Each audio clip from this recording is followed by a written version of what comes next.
오늘 하나님께서 저와 여러분들에게 주시는 말씀은 두 곳에서 보겠습니다. 에스라서 6장 6절에서 11절까지를 먼저 보겠습니다. 에스라서 6장 6절에서 11절까지는 말씀입니다. 기록된 계시의 말씀을 제가 봉독할 때 우리 하나님께서 직접 주의 음성으로 들려주시길 바랍니다. 이제 유브라데강 건너편 총독 다뜨네와 스달보스네와 너희 동관 유브라데강 건너편 아바삭 사람들은 그곳을 멀리하여 하나님의 성전 공사를 막지 말고 유다 총독과 장로들이 하나님의 이 성전을 제자리에 건축하게 하라. 내가 또 조서를 내려서 하나님의 이 성전을 건축함에 대하여 너희가 유다 사람의 장로들에게 행할 것을 알리노니 왕의 재산 곧 유브라데강 건너편에서 거둔 세금 중에서 그 경비를 이 사람들에게 끊임없이 주어 그들로 멈추지 않게 하라. 또 그들이 필요로 하는 것 곧 하늘의 하나님께 드릴 번제의 수송아지와 순양과 어린 양과 또 밀과 소금과 포도주와 기름을 예루살렘 제사장의 요구대로 어김없이 날마다 주어 그들이 하늘의 하나님께 향기로운 제물을 드려 왕과 왕자들의 생명을 위하여 기도하게 하라. 내가 또 명령을 내리노니 누구를 막론하고 이 명령을 변조하면 그의 집에서 들보를 빼내고 그를 그 위에 메어 달게 하고 그의 집은 이로 말미암아 거름더미가 되게 하라. 만일 왕들이나 백성이 이 명령을 변조하고 손을 들어 예루살렘 하나님의 성전을 헐진대 그곳에 이름을 두신 하나님이 그들을 멸하시기를 원하노라. 나 다리오가 조서를 내렸노니 신속히 행할지어다 하였더라. 아멘. 누가복음을 한 번 더 보겠습니다. 누가복음 제23장 44절 말씀입니다. 때가 제6시쯤 되어 해가 빛을 잃고 온 땅에 어두움이 임하여 제9시까지 계속하며 성소의 휘장이 한가운데가 찢어지더라. 예수께서 큰 소리로 불러 이르시되 아버지 내 영혼을 아버지 손에 부탁하나이다 하고 이 말씀을 하신 후 숨지시니라.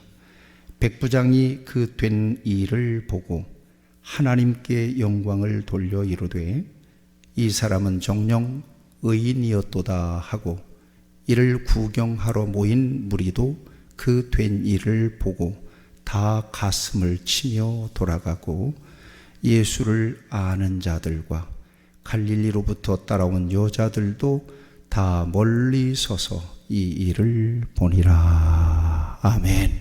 우리 서로 축복해 주세요. 당신의 삶에 반전이 있습니다.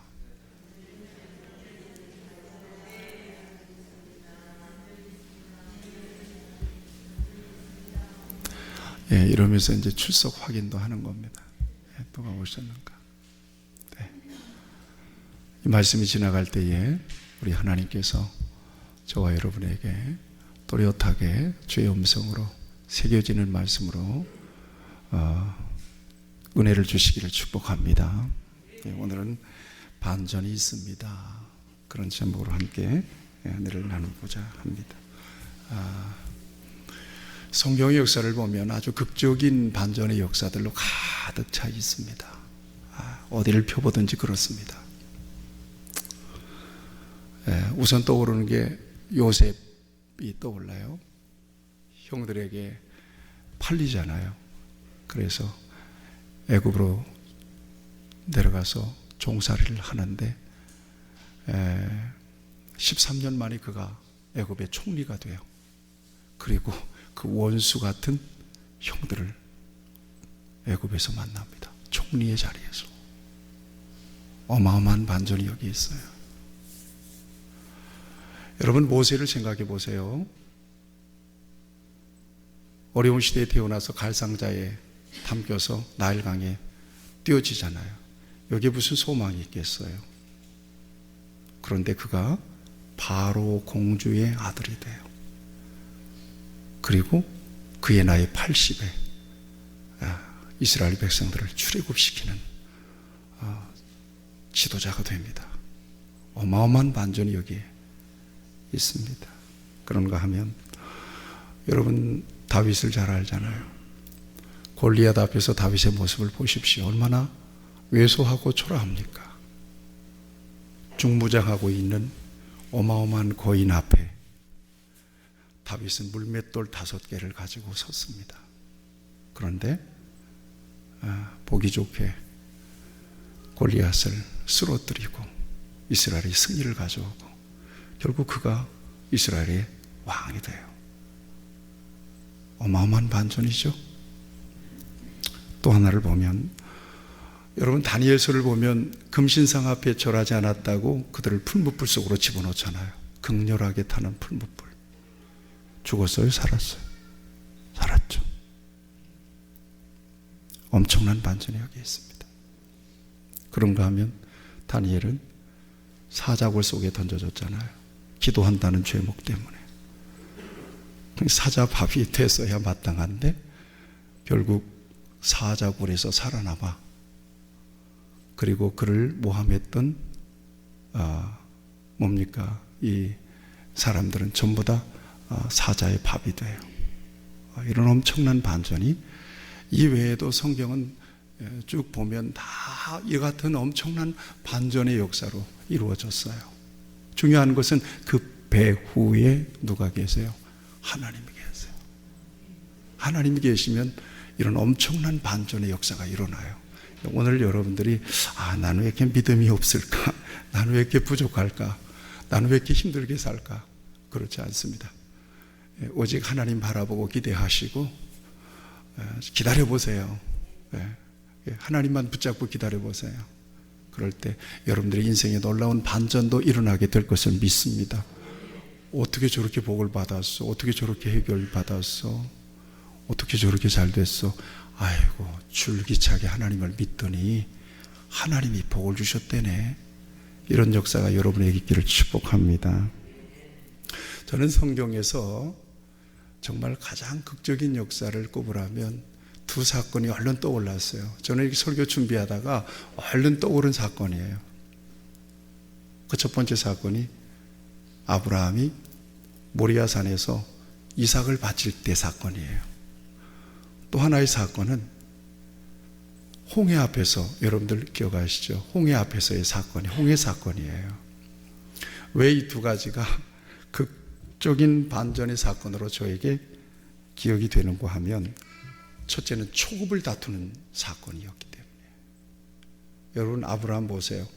제단 위에, 번제단 위에 이삭을 올려놨잖아요, 묶어서. 그리고는 아브라함이 칼을 빼가지고는 지금 내리치려고 하는 그 순간입니다. 이게 얼마나 엄청난 초급을 다투는 시간이에요. 잠시만 하나님 머뭇거렸다면 목이 날아갔을 겁니다. 물론 히브리서에 보면 하나님께서 그렇게 이삭을 죽였더라도 이삭을 다시 살리실 거라고는 부활신앙이 아브라함에게 있었습니다만, 어쨌든 이렇게 들어서 목을 치려고 하는데 그때 하나님의 사자가 아브라함을 급하게 불러요.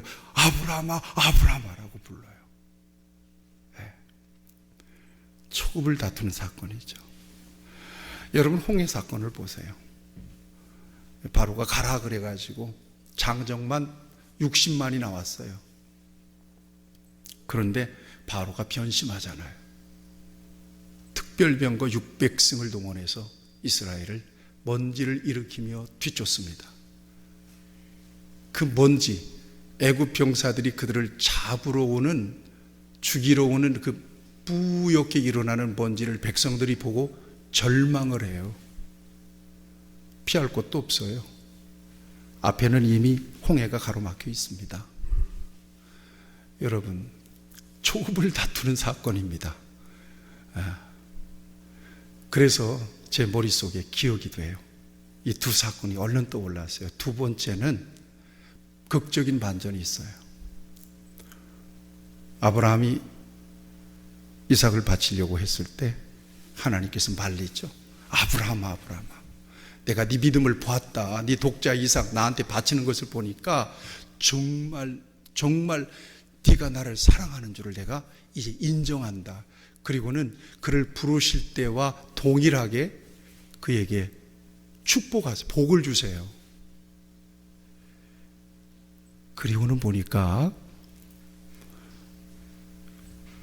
순양 한 마리가 수풀에 걸려 있어요. 이것을 이삭 대신에 하나님 앞에 바쳐드리잖아요. 굉장한 반전입니다, 이거. 이스라엘 백성들이 홍해를 건넜어요. 하나님의 은혜로 홍해를 가르셔서. 그리고는 뒤따르던 애굽 병사는 어떻게 됐어요? 다 수장돼 버리고 말잖아요. 이 엄청난 극적인 반전이 이 두 사건 속에 있음을 저는 먼저 생각하게 되었습니다. 여러분, 그 배후에 누가 계셨다고요? 놓치지 마세요. 하나님이 그 역사, 그 반전의 역사의 배후에 하나님이 계셨어요. 여러분들의 배후에는 누가 계세요? 여러분들의 인생에도 반전의 역사가 일어나겠네요. 아멘. 아유, 나는 이대로 살다가 죽어야 되나 보다. 왜 내 인생이 꽈배기 인생이냐? 자꾸 꼬이냐? 되는 게 없어. 기다려보세요. 아이고, 여러분, 제가 믿음을 얘기할 때는 언제나 피동태 믿음, 피동태를 얘기해요.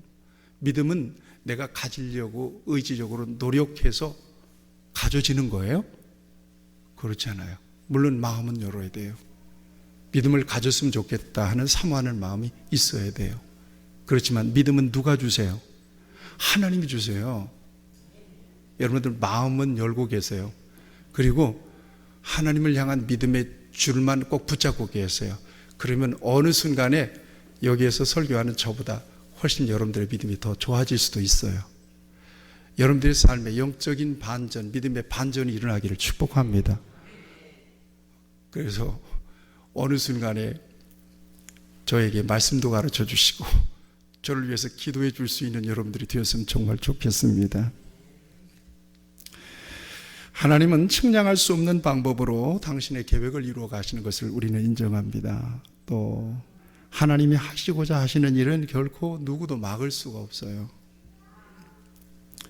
그래서 하나님은 이런 믿음을 갖기를 원하세요. 그런 감동을 주세요. 어떤 믿음이냐? 바라는 것들을 실상으로 누리고 보지 못하는 것들을 마치 본 것처럼 누리는 믿음, 그 믿음을 갖기를 하나님은 원하세요. 반드시 그가 계신 것과 또한 자기를 찾는 자들에게 상 주시는 하나님의 심을 신뢰하는 믿음을 갖기를 하나님은 원하세요. 모든 것이 합력하여 선이 되더라. 아이고, 여기 끝장나는 게 아니고 여기서 그냥 막을 내리는 게 아니구나. 계속 진행 중이라고 하는 사실을 깨닫고 그 마지막에는 하나님의 놀라운 역사가, 영광스러운 역사, 영광스러운 승리가 있더라라고 하는 그 믿음을 갖기를 원하십니다. 하나님은 시험당하는 것을 허락하실까요? 안 하실까요? 허락지 않으신다고 말씀하셨어요. 또 시험당할 때는 어떻게 도와주신대요? 시험당할 때 피할 길을 내주신대요. 혹시 여러분들 가운데 이게 시험인가 보다라고 생각하시는 분들 혹시 이 자리에 계시다면 하나님께서는 반드시 피할 길을 내신다는 믿음 가지시기를 축복합니다. 피할 길을 내세요. 저도 인생을 살아오면서 교회를 개척해서 지금까지 섬겨오면서 엄청나게 많은 장애물들을 만났었어요. 정말 감사하게도 그냥 서 있어. 그냥 서 있게 하셨어요. 주님 바라보면서. 어느 순간에 어려움들은 물러가게 돼요. 하나님께서는 새로운 소망과 새 힘을 주세요. 그 힘으로 사는 거예요. 그 힘으로 버텨내는 거란 말이에요. 저와 여러분들이. 세상 내 마음대로 안 됩니다. 예, 하나님께서 우리에게 은혜를 주셔야 이 정말 험한 세상을 저와 여러분들이 하나님이 기쁘신 뜻대로 살아낼 수가 있어요. 같이 고백합시다. 나에게 은혜가 필요합니다. 하나님의 은혜가 필요해요. 예. 여러분 뿐만 아니라 절망적인 상황 속에서도 여전히 일하고 계시는 하나님을 의지하기를 원하세요. 절망적인 상황입니다. 그리고 그런 하나님을 믿는다면 절대로 낙심하거나 절망하면 안 돼요. 예수 믿는 사람은 절대 절망하지 않아요. 아멘. 증명해 볼까요? 예수 믿는 사람들이 죽으면 곡합니까? 찬송합니까? 찬송합니다. 죽음보다 더한 절망은 어디 있어요? 그런데 죽음의 자리에서도, 죽음 앞에서도 찬송해요. 무슨 찬송하죠? 절망적인 찬송합니까? 며칠 후 요단강 건너가 만나리. 만난대요. 소망을 찬송해요. 절망하지 않아요. 낙심하지 않아요. 여러분, 절망은 정말 큰 죄악입니다. 절망하지 않기를 바랍니다. 어떤 순간에도 길이 있다니까요. 하나님께는 길이 있어요. 오늘 저와 여러분들이 함께 나누고 싶고 하나님의 음성으로 듣고 싶은 게 하나님께는 길이 있더라는 거예요. 하나님을 바라보고 하나님을 의지할 때 하나님은 숨겨놓은 길이 있어요. 평소에는 보이지 않던 그 길이 있다니까요. 피할 길이 있어요. 그 하나님이 열어놓으시는 그 피할 길을 따라서 저와 여러분들이 어려움들과 절망과 낙심을 이겨내고 승리할 수가 있게 되는 거죠.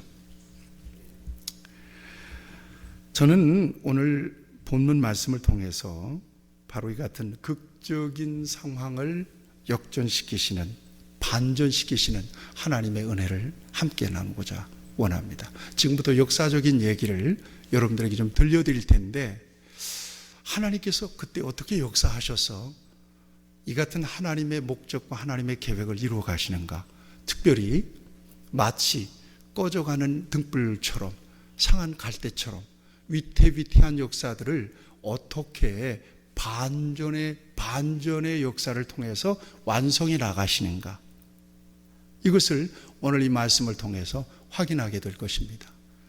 그런데 이때의 역사는요, 주전 500년대의 역사예요. 지금 우리는요 21세기를 살아가고 있잖아요. 아이고 목사님, 그때는 과거고 지금은 21세기입니다. 여러분 혹시 이런 생각을 갖고 계신 분 계시다면, 과거를 누가 만들었어요? 현재라고 하는 이름을 누가 만들었어요? 미래, 오지 않은 역사에 대해서 미래라고 하는 이름을 누가 붙였어요? 사람이 만든 거예요. 인간에게는, 물리적인 세계는 과거와 현재와 미래가 있어요. 그러나 우리 하나님은 영원 전부터 영원까지 살아계신 하나님이세요. 처음과 나중이 되시고 시작과 끝이 되시는 분이세요. 그러니까 하나님의 역사, 믿음의 역사는 언제나 현재 진행형이에요. 그때 그렇게 일하신 하나님은 오늘도 똑같이 동일한 원리와 동일한 관점과 동일한 목적과 동일한 능력으로 일하고 계시다는 사실을 믿으셔야 돼요. 어떤 사람들은 아이고 구약 성경이니까 지나갔어, 그런 사람들이 있어요. 아주 무식한 사람들이에요. 구약 성경, 신약 성경이 단절된 역사가 아니라는 것을 우리는 너무 잘 알잖아요. 그 역사의 주인이 누구세요? 하나님이시잖아요. 하나님이, 그때 하나님이 지금의 하나님이 아닌가요? 그때 하나님이나 지금의 하나님과 동일한 하나님이신데, 그렇죠. 그런 차원에서 우리가 성경을 언제나 봐야 돼요. 하나의 역사로 이어졌단 말이에요. 특별히 성경은 창세기에서부터 요한계시록까지 하나님이 역사를 주장하시고 이끌어 가시는 관점과 목적은 단 하나예요. 그건 뭐냐? 구원이에요. 궁극적으로 누구를 보내시겠다는 거예요? 예수님을 보내시겠다는 거예요. 예수님을 통해서 인류를 구속하시겠다는 거예요. 구약성경은 그 과정을 보여주고 있는 거예요. 끊임없이 예수님에 대한 예표를 나타내 주시면서. 그러니까 구약성경에서도 예수님이 보여요, 안 보여요? 보이죠. 예표로 보이는 거예요. 그랬던 예수님이 이 땅에 육신을 몸을 입고 오셨잖아요. 그리고 마침내 십자가 지시고 우리를 대속하심으로써 저와 여러분들의 죄를 속죄해 주셨잖아요. 하나님의 관점은, 궁극적 관점은 여기에 있어요. 하나님의 궁극적인 목적은 여기에 있는 거예요. 다른 데 있지 않아요. 그러니까 저와 여러분들이 오늘 예수님 안에 있다면 하나님의 목적이 이루어졌다. 내 안에 하나님의 뜻이 이루어진 거예요. 그러니 복이에요, 아니에요? 복이죠. 뭘 많이 가져야 복인가요? 무슨 대단한 사람이 되어야 복인가요? 그렇지 않죠. 존재 자체로, 예수님 안에 있는 그 존재 자체로 하나님께 복을 받은 사람이에요. 한번 고백합시다. 나는 예수님 안에서 복을 받은 사람입니다. 복을 받을 것이 아니에요. 뭘 복을 받을 것이에요, 도대체. 엄청나게 뭐 수입이 오고 뭐 장사가 잘 되고 뭐 승리, 그게 아니라니까요. 복을 받아놓고 하나님께서 이 땅에 사는 동안에 허락해 주시는 것들을 하나님의 영광을 위해서 크든 작든 누리면 그것이 복된 삶이에요. 이미 그리스도 예수 안에서 하나님의 구원의 목적이 이루어졌다니까요. 내가 진실로 너에게 이르노니 내 말을 듣고 나 보내신 이를 믿는 자는 영생을 얻었고 심판에 이르지 아니하나니 사망에서 생명으로 옮겼느니라. 믿으세요? 그 약속이 우리 안에 있어요. 어떤 모습으로 살든지 저와 여러분들은 하나님의 구원의 그 장구한 성경의 역사를 통해서 하나님이 계획하시고 그 엄청난 소용돌이치는 역사를 통해서 마침내 보내주셔서 우리를 대속하신 십자가와 부활의 역사를 믿는 사람으로 오늘 저와 여러분들이 살아가고 있는 거란 말이에요. 얼마나 귀해요. 자, 그런 관점에서 구원이라고 하는 관점을 놓치지 않고 지금 여러분들에게 드리는 이 메시지, 역사적인 이야기를 여러분들이 꼭 들어보시기를 바랍니다. 그리고 하나님은 이 구원의 역사를, 목적을 어떤 어려움 속에서도 이렇게 반전의 역사를 통해서 이루어 가시는구나. 결국 목적을 이루어 가시는구나. 놓치지 않아요. 이 목적 때문에. 마치 그냥 무너진 것 같아. 끝이 난 것 같아. 꺼져버릴 것 같아. 그런데 아니에요. 다 살려요. 다 살려요. 진정으로 하나님께서 저와 여러분들을 부르셨다면 여러분들이 어떠한 영적인 침체를 지금 겪고 계시든지 간에 결코 하나님은 여러분들을 포기하지 않으심을 믿으세요. 그렇게 해서 마침내 여러분들을 구원해내세요. 마침내 여러분들을 일으키신다고요. 자, 이스라엘 백성들이 결국 하나님과의 관계가 문제가 생기죠. 어떤 문제가 생기죠? 하나님을 인정하지 않는 거예요. 또 하나님 대신에 우상을 섬기면서 하나님을 외면하는 거예요. 그래서 우리 하나님께서 이스라엘 백성들을 저 바벨론이라고 하는 나라를 일으켜서 포로로 잡아가게 하십니다. 바벨론이 이뻐서 유다를 준 거 아니에요. 이스라엘 준 거 아니에요. 이스라엘을 혼내주려고 그래요. 혼내주려고 하는 목적이에요. 완전히 죽이려고 하는 목적이 아닙니다. 그래서 무려 70년 동안이나, 그러니까 바벨론 느부갓네살이 무려 3차에 걸쳐서 완전히 군대를 보내서 유다와 이스라엘 전역을 완전히 초토화시켜 버렸어요. 이스라엘 공동체는 예배 공동체예요. 제사 공동체예요.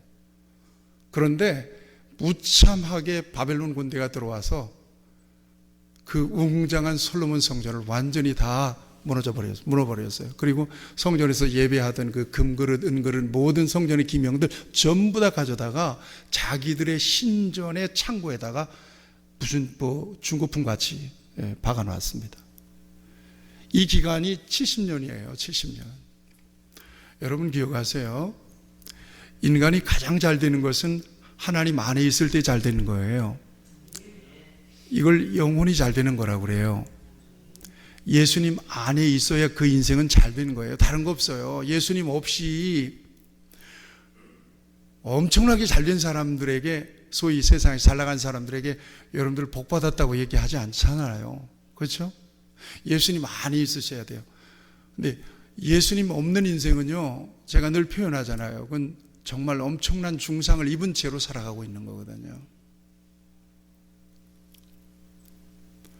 어떤 순간이 오더라도 저와 여러분들이 주님을 붙드셔야 되고 주님 안에서 살아가야 돼요. 이것이 여러분들의 성공적인 삶을 보장하는 가장 중요한 삶의 원리입니다. 원리. 하나님 떠나면 죽는다. 마치 차를 운전하고 갈 때 중앙선 넘어가면 큰 사고가 나듯이 하나님을 벗어나면 그 인생은 사고가 날 수밖에 없어요. 이미 사고 난 인생으로 살아가는 거예요. 그런데요, 그렇게 인생을 끝내버리면 모르겠다, 그렇게 끝나는 인생들도 많으니까. 그렇지만 하나님은 택하시고 부르신 영혼들을 그렇게 살아가도록 내두지 않으세요. 혼내서라도 바로잡아 주세요. 깨닫게 해주세요.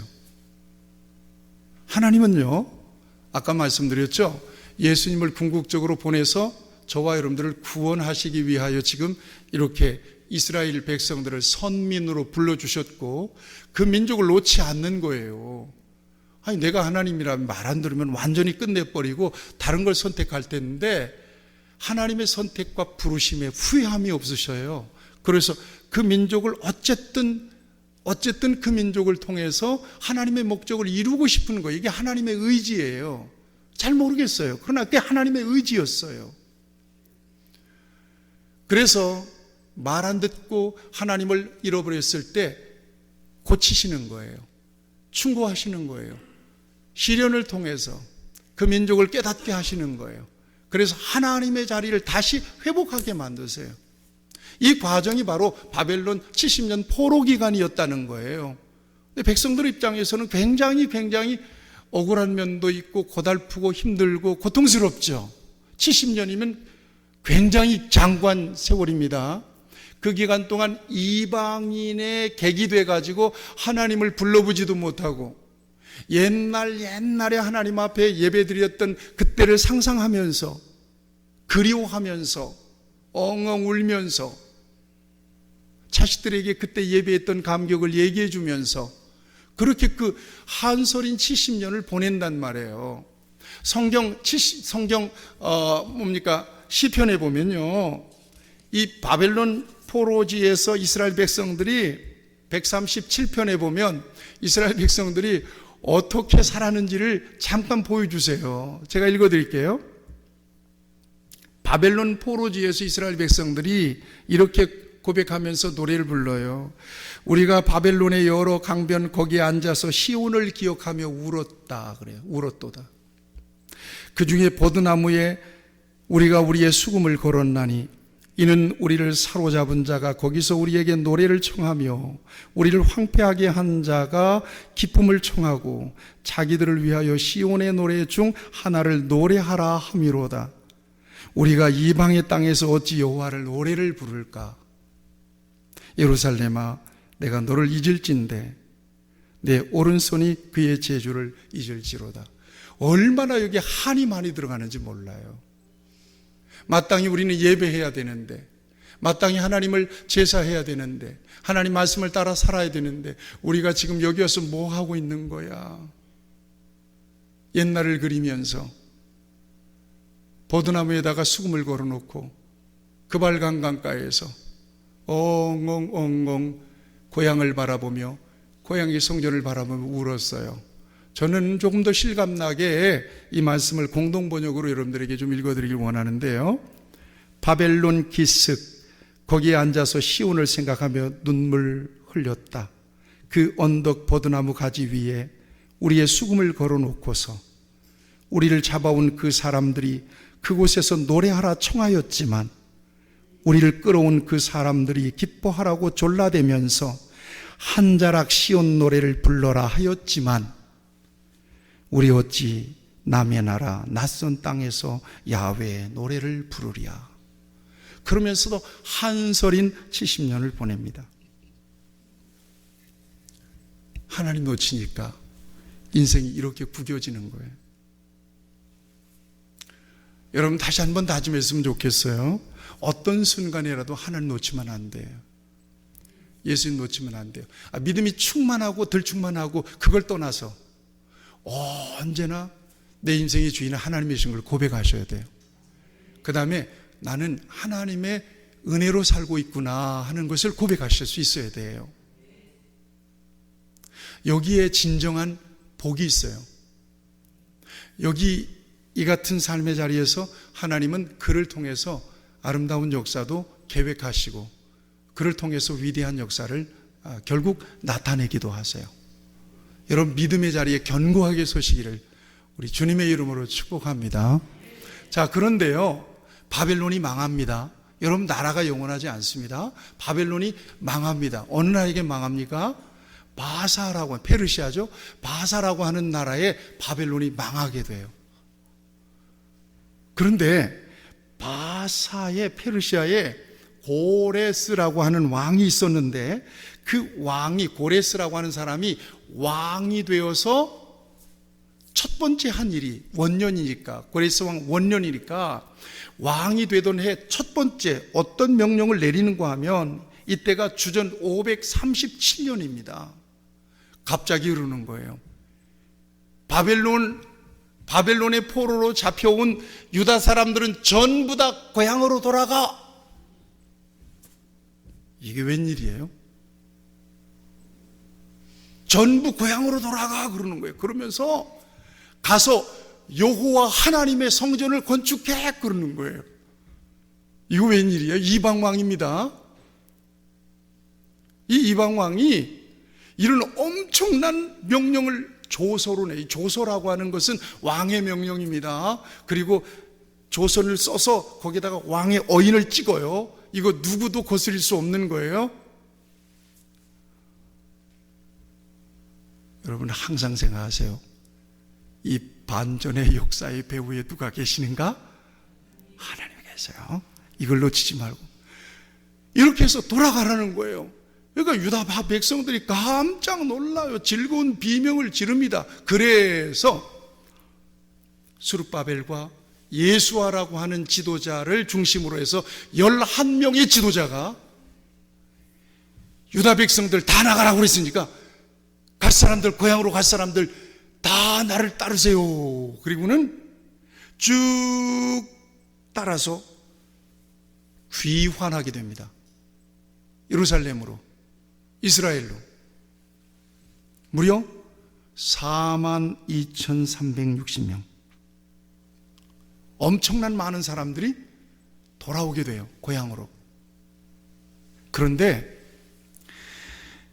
이 에스라의 조서가 얼마나 엄청난 강권적인 하나님의 역사가 있었으면, 뭔가 이거 안 하면 큰일 날 사람처럼, 이거 빨리 진행시키지 않으면 죽을 사람처럼 이 명령을 해요. 고레스가. 제가 한번 읽어보겠습니다. 1장 2절 3절인데 에스라. 바사왕 고레스는 말하노니 하늘의 하나님 여호와께서 세상 모든 나라를 내게 주셨고 나에게 명령하사 유다 예루살렘의 성전을 건축하라 하셨나니 이스라엘의 하나님은 참신이라 너희 중에 그의 백성된 자는 다 유다 예루살렘으로 올라가서 이스라엘 하나님 여호와의 성전을 건축하라. 그는 예루살렘에 계신 하나님이시니라. 전율이 느껴질 정도예요. 하나님이 얼마나 급하게, 하나님이 얼마나 다급하게 고레스의 마음을 움직였는지 오늘 이 귀절에서 느낄 수가 있어요. 뿐만 아닙니다. 얼마나 구체적인지 몰라요. 그 남아있는 백성, 원주민들입니다. 이 백성들은 어느 곳에 머물러 살든지 그곳 사람들이 마땅히 은, 금, 그 밖에 물건과 짐승으로 도와주고 그 외에도 예루살렘에 세울 하나님의 성전을 위하여 예물을 기쁘게 드릴지니라 그랬습니다. 그리고 노획한 모든 성전의 물건들을 전부 다 가지고 가라. 그래서 창고지기에게 명령을 해서 그 모든 물건들, 거룩한 성전에서 예배하던 모든 물건들을 다 꺼내줍니다. 이거 가지고 가서 여호와의 성전을 건축하라는 거예요. 놀라운 일이죠. 살다 보면 이런 일도 있다니까요. 이런 일들이 여러분들에게 있기를 바랍니다. 제가 옆에 있는 고은 목사님이 그런 간증을 하는 것을 들어봤어요. 고은 목사님은 막 어릴 때부터 폐결핵 알아가지고는 체력이 비실비실하는 거예요. 그런데 초등학교 선생님이 맨날 운동장에 모여가지고 선착순을 시키는 거예요. 저 축구 볼 때까지 선착순 5명. 그러면 고은 목사님은 어릴 때 폐병 알아가지고는 그냥 막 아무리 힘차게 뛰어가도 맨날 꼴등이야. 꼴등. 그러니까 너무너무 힘든 거야. 그런데 어느 날 또 선생님이 운동장에다가 집합을 시키는 애들을 말 안 들었던 모양이죠. 그래가지고 선착순 10명 시키더래요. 그래서 죽도록 뛰었는데 꼴등이야. 아이고, 나는 끝까지 돌아야 되나 보다. 그런데 중간쯤 가는데 호루라기를 휙 한번 불면서 뒤로 돌아 갓. 그러니까 누가 1등이에요? 고은 목사님이 1등이야. 그때 처음 1등을 해봤대. 여러분, 이게 반전이에요. 저와 여러분들이 야구는 9회 말 투아웃 이후라는 말이 있잖아요. 한 번만 반전시켜주면 되잖아요. 저와 여러분들에게. 그죠? 제가 언젠가 썼던 글 가운데 하나님 내게 한 번의 기회를 주세요 그랬어요. 내 인생에 한 번만 기회를 왔으면 좋겠어요. 여러분들 인생 가운데 딱 한 번만 기회가 오면 이게 기회다 싶으면 그 기회를 잡으시기를 바라요. 놓치지 마시고 또다시 기회가 안 올 수도 있으니까요. 지금이 기회일 줄로 믿어요. 여러분들이 예수님 안에 지금 예배자로 있잖아요. 여러분 이것이 기회라고 여러분 받아들이시기를 축원합니다. 자, 그래서 여러분 하나님이 이런 기회를 주세요. 이런 뜻밖의 역사를 나타내 주세요. 그래서 언제 성전이 건축되기 시작하는가 하면 이스라엘 백성들이 귀환한 지 2년 2개월 만에 성전을 쫙 건축하는데, 성전 건축하려면 어떻게 해요? 바닥공사부터 쫙 하잖아요. 기초공사부터 쫙 했는데 기초가 드러나는 거예요. 얼마나 감격스럽겠어요. 그래서 제사장들은 거룩한 에봇을 입어요. 그리고는 하나님을 찬송합니다. 기초만 놓놓고. 그리고 백성들은 엉엉 울고 큰 소리로 노래 부르고 난리 났어요. 그리고 옛날에 바벨론이 들어와가지고 무너뜨렸던 솔로몬 성전, 그 웅장한 성전을 기억하던 백성의 원로들은 통곡을 합니다. 성전이 기초가 놓여졌을 때 통곡을 하는 거예요. 그리고는요, 백성들의 마음을 하나님이 하나로 묶으셔서 성전에 필요한 모든 물품들을 바치게 하셨는데, 그때에 어떤 역사가 있었는가 하면 엄청난 많은 사람들이 하나님의 성전을 위해서 기부해요. 자, 이렇게 멋지고 아름다운 역사가 진행이 되는데, 옛말에 호사다마라는 말도 있잖아요. 좋은 일 있으면 꼭 어려운 일도 생겨. 그런 줄 아세요. 그냥 좋은 일에 이런 어려움도 있구나 생각하고 그냥 지나가셔야지. 아이고, 왜 하나님은 뭐 성전 건축하라고 할 때는 언제고 왜 또 원망하면 안 돼. 원망하지 마셔야 돼요. 그건 과정이니까. 같이 합시다. 과정이다. 그 과정을 통해서 하나님 우리의 믿음을 연단하실 수도 있어요. 우리의 믿음을 시험하실 수도 있다는 얘기예요. 어떤 사람들이 방해를 하는가 하면, 사마리아 사람들이 야, 우리도 같이 성전 건축하자, 우리도 예배했다 그러는 거예요. 그 사마리아는 어떤 사람들이냐? 여러분, 주전 722년에 아수르에 의해서 북이스라엘이 멸망당하잖아요. 북이스라엘이 수도였던 곳이 바로 사마리아입니다. 그런데 아수르가 혼혈정책, 이방인들을 강제로 사마리아에 이주시키는 바람에 이게 혈통이 무너져 버렸어요. 혈통뿐이겠어요? 그들의 정신, 정서, 사상, 종교, 신앙 다 오염이 돼버리고 만 거예요. 여러분, 우리나라에 다문화 가족들이 많이 있잖아요.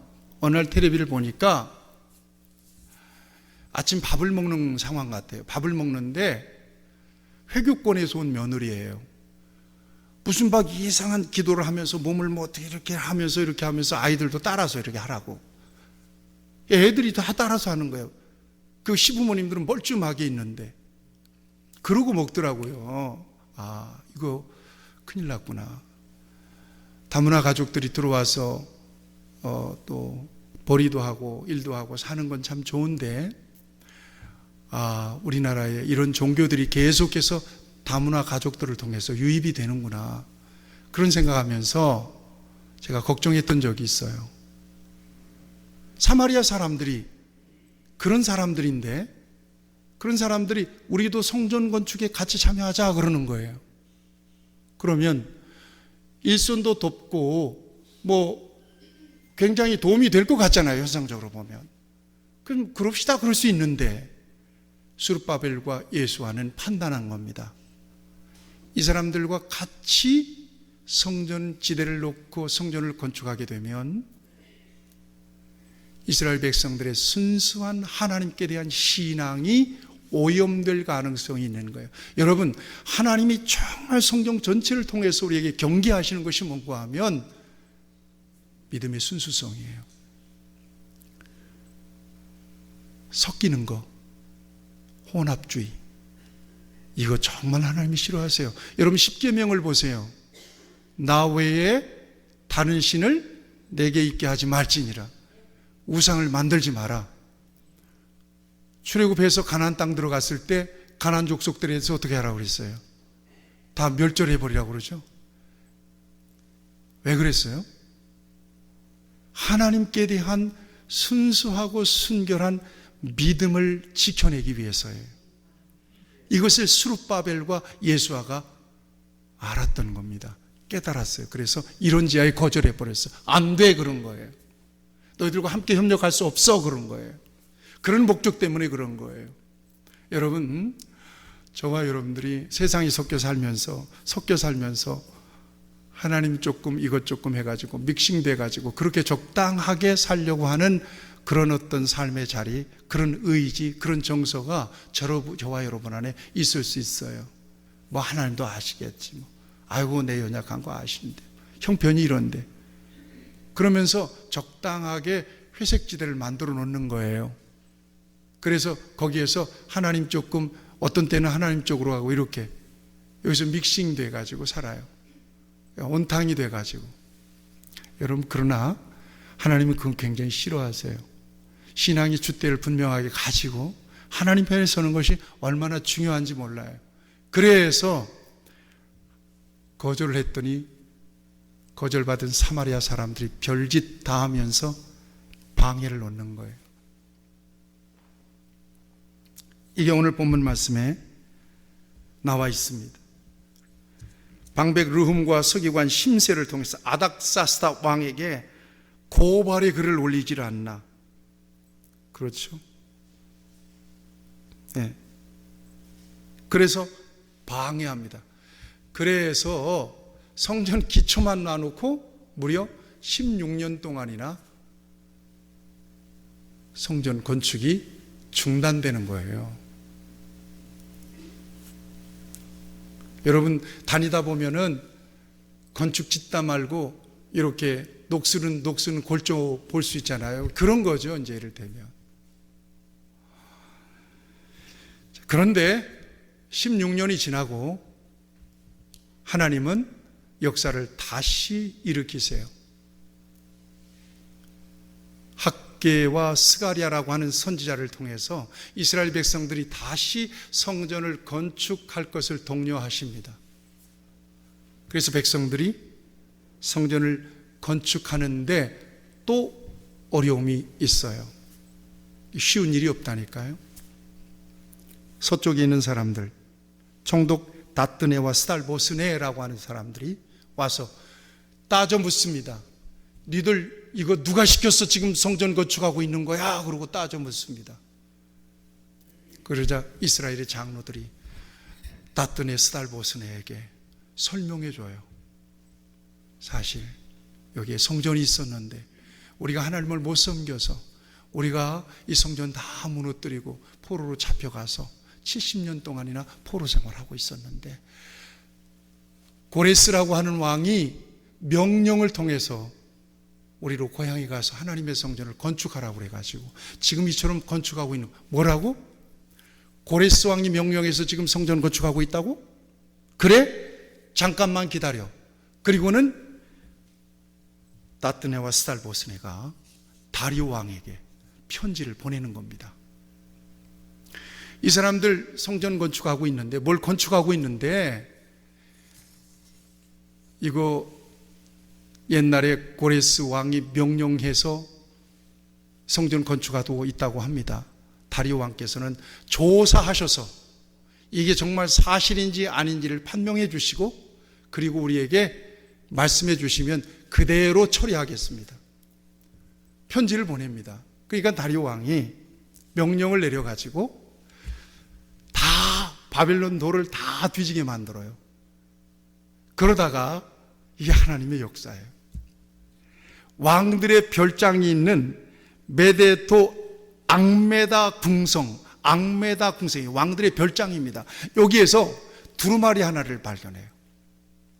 이 두루마리가 무슨 두루마리인가 하면 쭉 펼쳐보니까 고레스 왕이 칙령을 내렸던 두루마리야.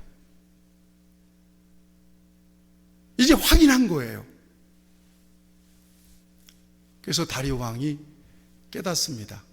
그리고는 이거 우리 선조 왕이 명령을 통해서 지금 그 같은 역사가 이루어지고 있다는 사실을 확인한 이상 다리오 왕이 명령을 내리는 거예요. 이게 오늘 저와 여러분들이 읽은 본문 말씀입니다.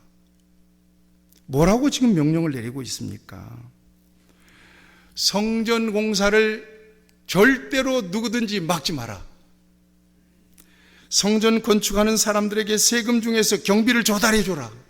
그리고 멈추지 말게 해라. 번제물에 필요한 물품들을 제사장들의 요구대로 다 줘라.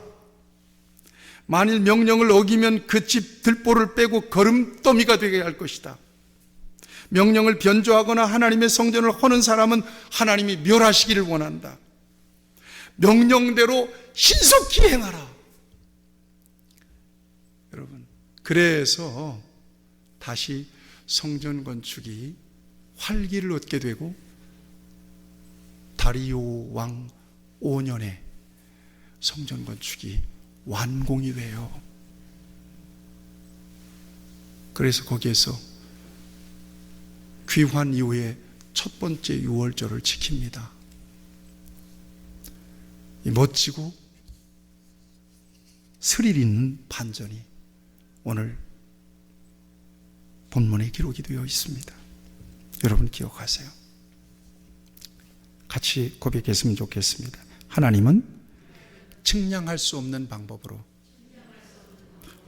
우리를 도우십니다. 이런 건 계산에 안 나와 있는 거예요. 전략이 우리의 어떤 그 예산이 없는 거예요. 그런데 하나님은 측량할 수 없는 방법을 통해서 그렇게 우리를 도우시는 분이세요. 이걸 믿으시기를 축원합니다. 그래서 뭐 힘들고 어렵고 뭐 낙심되고 절망된 일이 생기면 누구를 찾아야 돼요? 하나님을 찾아야 돼요. 무조건. 하나님을 불러야 돼요. 무조건. 하나님께는 방법이 있고 하나님께는 길이 있기 때문에. 그래서 그런 얘기 하잖아요. 인간의 위기는 하나님의 기회가 된다는 말이 있어요. 인간의 절망은 하나님께 소망이 된다는 말이 있어요. 내가 기도하면 하나님은 일하세요. 이걸 경험해 보는 거예요. 이걸 경험해 보는 거예요. 하나님 앞에 무조건 맡기고 하나님 앞에 기도하는 거예요. 이걸 경험해 보는 거예요. 이 경험이 하나하나 쌓이게 되면 나중에는 하나님 뜻대로 하십시오. 그리고 하나님께 턱 맡겨드리고 문제가 있고 힘들어도 잠 잘 자고 먹을 거 잘 먹고 평안하게 살 수 있어요. 하나님께 맡겨드리면 하나님이 우리가 알 수 없는 비밀한 방법을 통해서 하나님의 역사를 완성시키시고 이로 인하여 하나님께는 영광이 되고 우리에게는 승리와 복을 주십니다. 누가 하시는 일이에요? 이게 하나님이 하시는 일이에요. 사람이 하는 것 같지만 결코 아니에요. 하나님이 그렇게 하세요. 저는 오늘 말씀을 마치면서 정말 인류 역사의 최대의 반전의 사건이 오늘 읽은 저와 여러분들의 본문 누가복음에 나와 있어요. 23장에 예수님께 십자가에 달리시잖아요. 죽으셨죠. 죽으면 끝이잖아요. 그래서 많은 사람들이 실망해서 예수님을 떠났잖아요. 그런데 그 절망, 죽음으로 말미암은 절망이 며칠 가던가요? 사흘 가잖아요. 사흘 만에 예수님께서 부활하시죠. 이런 반전이 어디 있어요? 사탄은 예수님이 십자가에 달려서 죽으실 때 쾌재를 불렀을 거고요. 예수님의 대적자들이 십자가에 달리신 예수님을 얼마나 조롱했어요.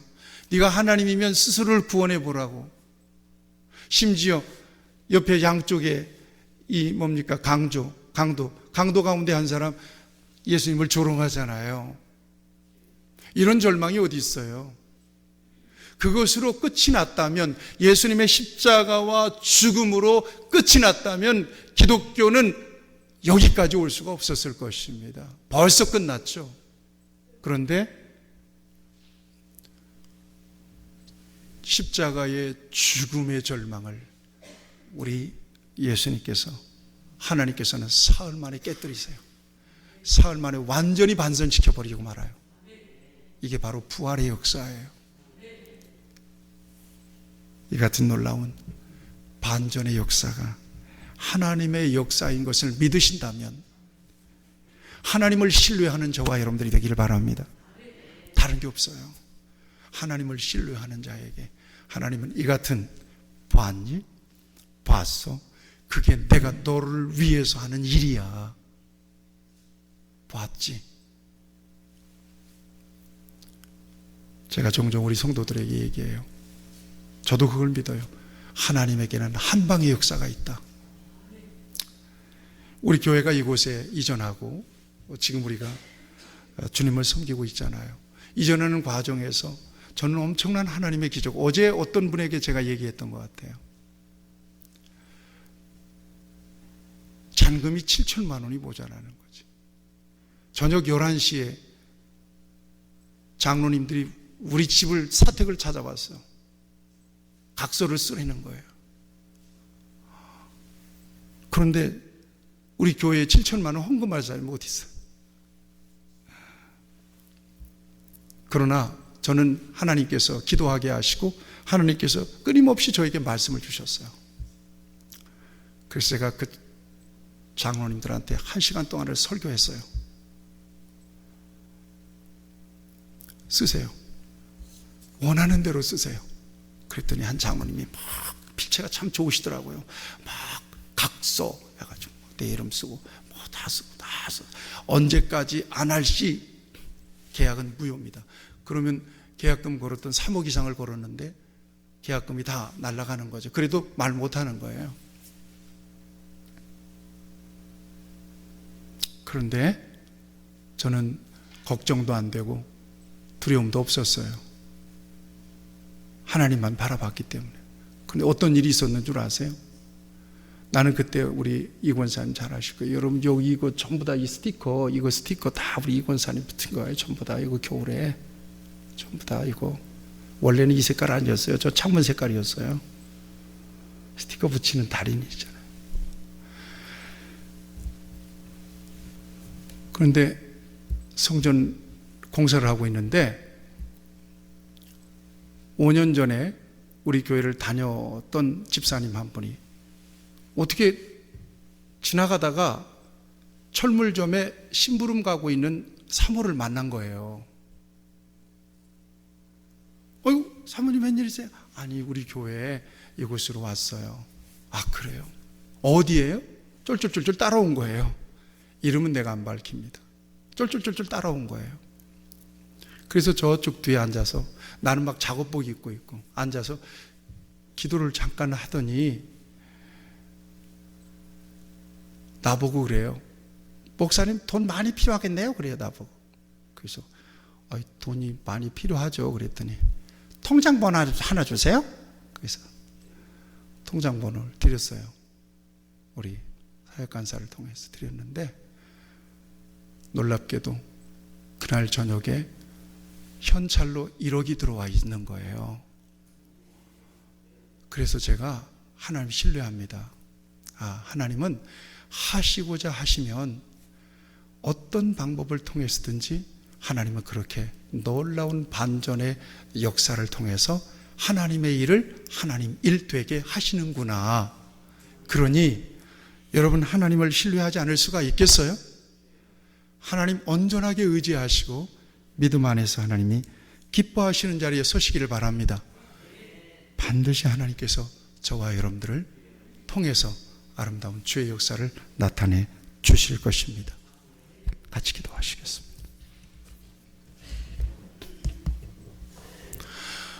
우리 같이 기도하십시다. 우리 마음속에 오늘 들은 말씀 여러분들의 마음속에 깊이 새기면서 하나님 내 인생에 대한 하나님의 계획이 있음을 나는 믿습니다. 인생이 죽을 만큼 고달프고 힘이 들어도 그리스도 예수 안에서 내 인생의 반전, 하나님의 역사의 반전을 나는 분명하게 믿습니다. 내게 믿음 주시고 어떤 순간에라도 이 믿음만은 꺾이지 않게 도와주시고 하나님을 붙들 수 있게 달라고 인내의 믿음을 주시옵소서. 잠시 마음속에 이 말씀을 새기며 기도하시기를 바랍니다.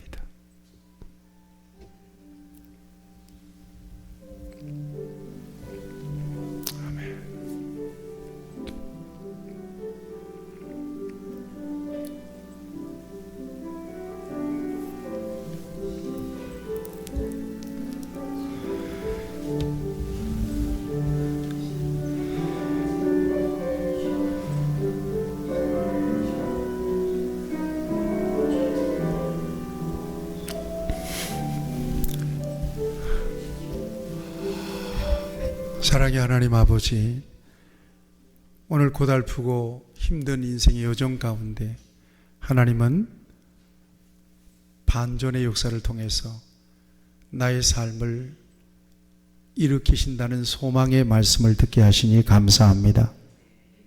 인생이 죽을 만큼 고달프고 힘든 중에도 그리스도 안에서 부활의 역전을 우리에게 소망으로 주셨사오니 십자가와 무덤 앞에서 낙심하거나 절망하지 않게 하여 주시고 마침내 승리하게 하시고 마침내 이루어 놓으실 구원의 역사를 보게 하여 주시옵소서. 우리를 절망하게 하는 사탄의 머리를 주께서 밟으시고 부활의 놀라운 승리를 누리게 하여 주시옵소서. 예수님의 이름으로 기도하옵나이다. 아멘.